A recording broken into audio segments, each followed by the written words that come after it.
Hello friends and welcome to our YouTube channel My Expert Doctor. I am Dr. Shalini Singh Salunke, your consultant physician. Through this channel, we intend to provide you health-related, science-based, authentic information directly from medical experts so that you can enjoy a healthy, happy and safe future.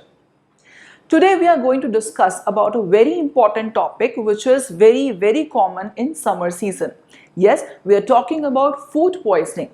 Now, food poisoning is a very common condition any which ways. Usually an individual gets affected by this condition at least 3 to 4 times in a year, but during summer season this problem affects you harder. Recently, unfortunately, we heard about the incidents of a young girl losing her life after eating shawarma from the roadside. That shawarma had Shigella infection which caused food poisoning, which costed the young girl's life. Similarly, there are many incidences. The hospitals are flooded with the cases of food poisoning, especially in summer season. But do you know why food poisoning is associated with summer season a lot? Now, because the food poisoning is caused by organisms, the growth of those organisms happens faster when you have a hot and humid climate, which is there in summer season. Let me explain you this with a very good example. I hope you like eating vada pav and burger. So suppose imagine you are gone to a food stall, you have taken a vada pav. Now these vada pavs have potato which very easily get affected by bacteria's overgrowth. In summer season, if you have eaten this vada pav, these bacteria will go inside your body, will increase in number and will start producing toxins in your intestine, in your stomach. So these toxins will then cause nausea, vomiting, bad diarrhea, literally bad diarrhea. It's watery diarrhea sometimes. Some of the people might have fever, lot of exhaustion, dehydration, and on the top of this, loss of appetite. You might think that all these symptoms are very common, very simple, but they can literally affect your life to such an extent that you will not be able to do routine work for at least 6 to 7 days.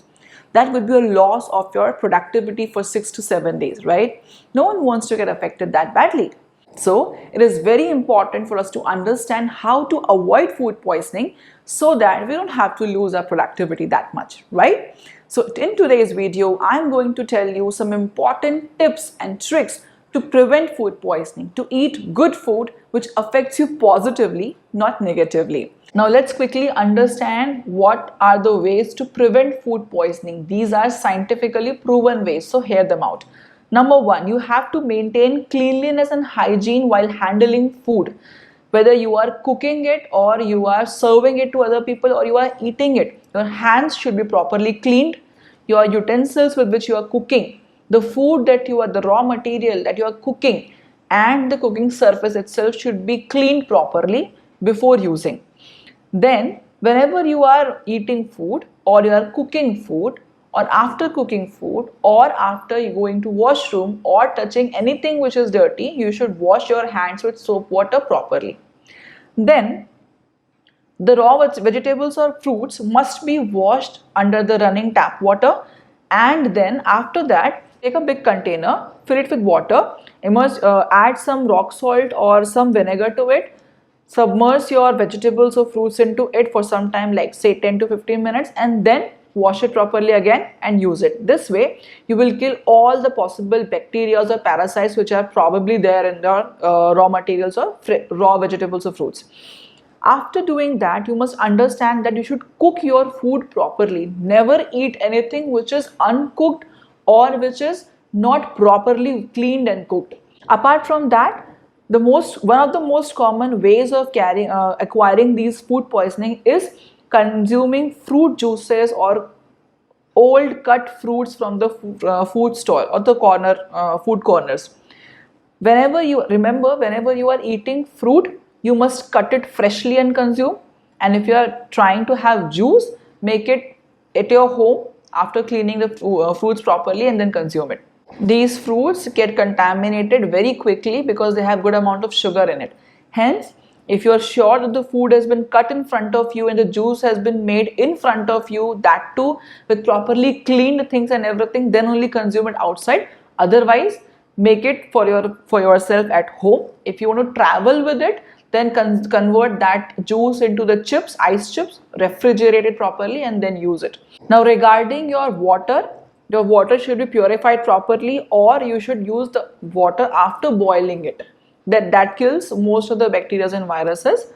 And drinking stale water or contaminated water is one of the commonest ways of carrying infection. Now something about your refrigerations or how to store your leftovers. So first and foremost, you must understand that the proper norms of not wasting food doesn't apply in summer season. Suppose you have cooked something and there is leftover. In that scenario, you refrigerate your leftovers stored properly in the airtight container, and then after refrigeration you should consume it within 1 to 2 hours, or at max 3 hours, not beyond that. Then if there is leftover dinner, always discard it. Never even think about storing it. Leftover non-veg, do not store it. Never at all, in any condition. Now, if you have raw and cooked food, you must keep it separately, especially meat and poultry. If you have raw meat and poultry, try keeping it at the lowermost track of your refrigerator, so that it will not contaminate the other parts of the other food products as well. Also, keep your temperature of your refrigerator around 5 degrees Celsius, and don't overfill your refrigerator, because you need some space for the chilled air to circulate and keep the food items chilled. That is more important. That's why we are refrigerating it. We are not just storing it in the almirah. We are refrigerating it. So your food products should get properly chilled. And for that, proper air circulation is important.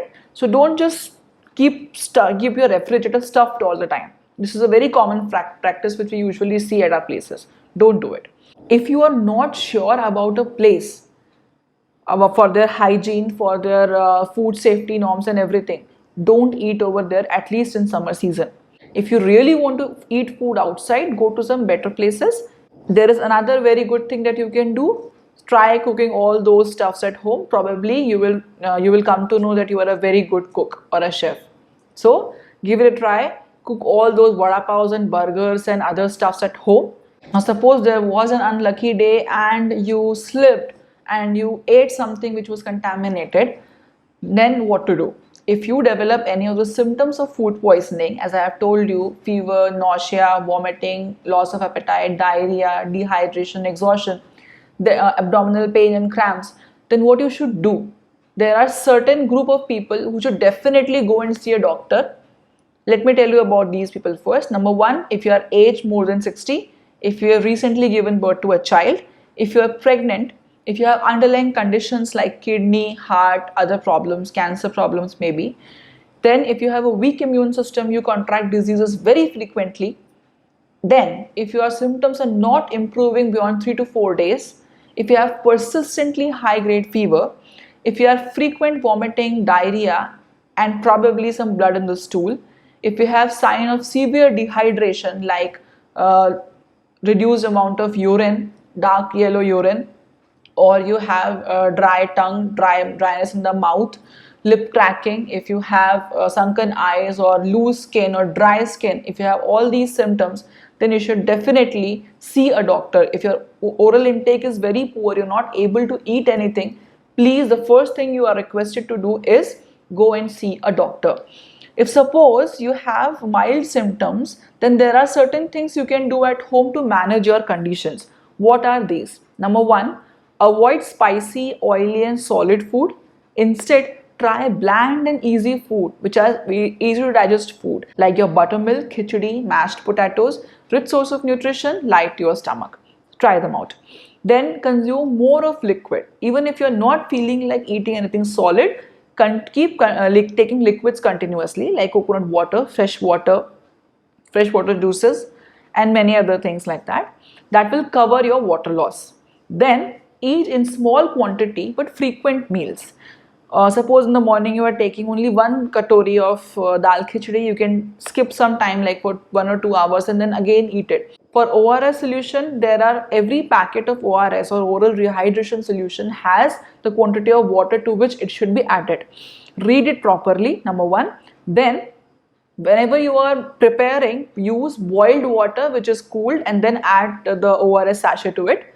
After that, consume it within 3 to 4 hours of preparation. After that, avoid alcohol, caffeine and sugary drinks. Suppose if you are willing to take fruit juices, don't add extra sugar to it. That won't help you. Then, one very important disclaimer: never use antibiotics or antidiarrheal drugs on your own or on the request of your friends or family members. Only take it after confirmation from a doctor. So I hope you have understood the importance of clean, cook and chill from today's video. Clean your kitchen properly, your hands and all the raw materials of food properly, chill it or store it properly, cook it properly.